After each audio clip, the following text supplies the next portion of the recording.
given the recent outrageous, malicious and ignorant statements by various celebrities and politicians. I don't need to name names because there are so many of them that there are probably, it would take me the entire video just to name the names of these stupid comments. But they come out on Twitter and they come out at an interview, in an email, etc., primarily on Twitter and platforms of that sort and social networking. And it reminded me of a conversation I had with a student once, way back in Israel in the 1990s. I was talking about the laws of Lashon Hara. Jewish law talks about things which are prohibited to say. Derogatory statements about someone, insulting statements about someone, humiliating someone in public, even in private, etc. And he said, that's ridiculous. I said, why is that ridiculous? He says, you can't, that's human nature. You can't control human nature. I said to him, human nature is breathing. You can control your breathing to a certain extent, but you can't not breathe. What you say, you are able to control. The proof is, if your employer says something outrageous, you're able to control yourself because you don't want to lose your job. If some huge, threatening-looking guy is in your way, you control the tone. You don't say, excuse me. You say, oh, excuse me, sir. You know, you can say it in a more polite fashion. So we are able to control what we say. We're able to control how we say it. And it should not only be in times of fear of losing my job or of my life that I can control it, but I can control what I say, how I say it in every situation. And I said, Jewish law therefore gives us ethical guidelines as to what to say, how to say it, etc. These are very, very important, especially considering the global reach of people's statements, the impact of people's statements, even though people who make these statements are not necessarily people who we should take seriously. There may be actors, actresses, comedians, etc., professions which do not give them any particular right to inform or educate me, and there's no reason I should take their words as anything more than to laugh at. However, the reality is that they do have impact, they do have influence, and they should be careful about what they say and how they say it. There was a great Hasidic rabbi, Rav Menachem Mendel Morgenstern of Kotsk, 19th century Poland, known as the Kotsker Rebbe, who said it very beautifully and succinctly. He said, not everything that is thought should be said. Not everything that is said should be written down. Not everything that is written should be published. And not everything that is published should be read. How true and how obvious, I think, but it needs to be said again. The fact that you think something doesn't mean it should be said. This will probably save a lot of marriages and might save a lot of relationships. The fact that something is said should not be written down. I once thought of an idea, and please, this is my patent, is to have like a breathalyzer on your smartphone. You breathe into it. If it detects too much adrenaline in your breath, then it will not allow you to press send.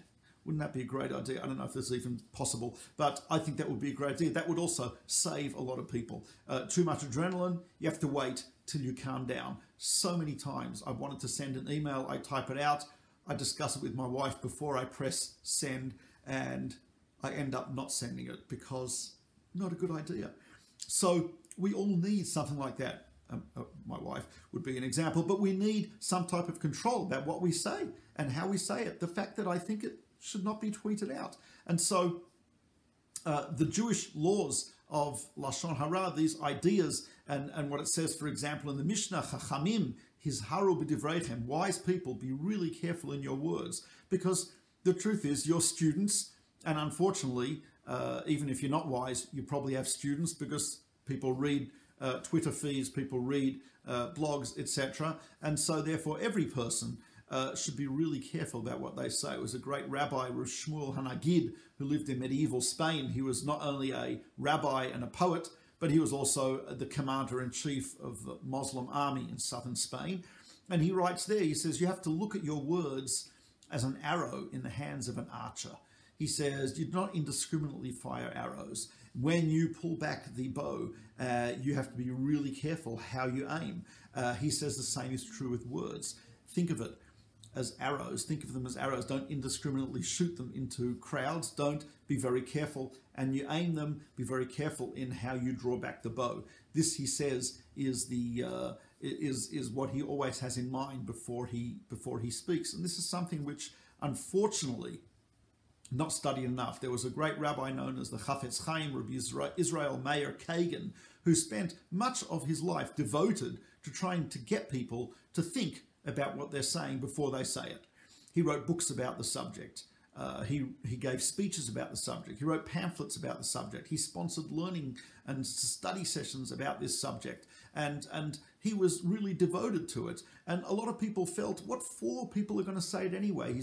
He once said, if someone reads my book and just feels a little bit guilty, they just say, oh, and sigh about what they're saying. I've already accomplished something, because it's a little bit of thought before we say it. So that's really, I think, the message which we can derive from recent scandals about malicious, idiotic, evil, and moronic statements made by comedians, comediennes, actors, actresses, politicians, etc., which is to always think before you press enter, always think before you press send, always think before you open your mouth. And Judaism discusses this at length. And there are books available in many languages about the Jewish ethics of speech. The word is called lashon hara, which means the evil tongue.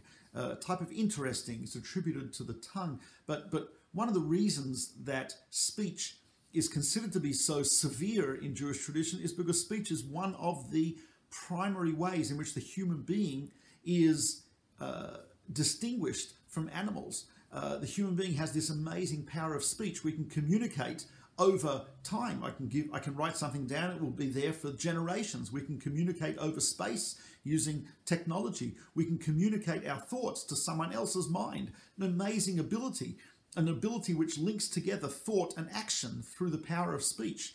And so therefore, for us, the abuse of that power of speech, the abuse of that unique and great ability of the human being to take thoughts and put them into words is really considered to be one of the worst sins that a person can do. So something to think about, and not to say, but to think about, and something to think about when we read tweets in the future. And maybe we shouldn't read so many.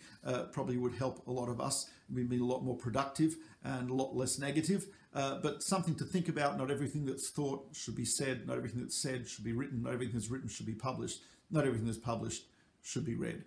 Thanks very much.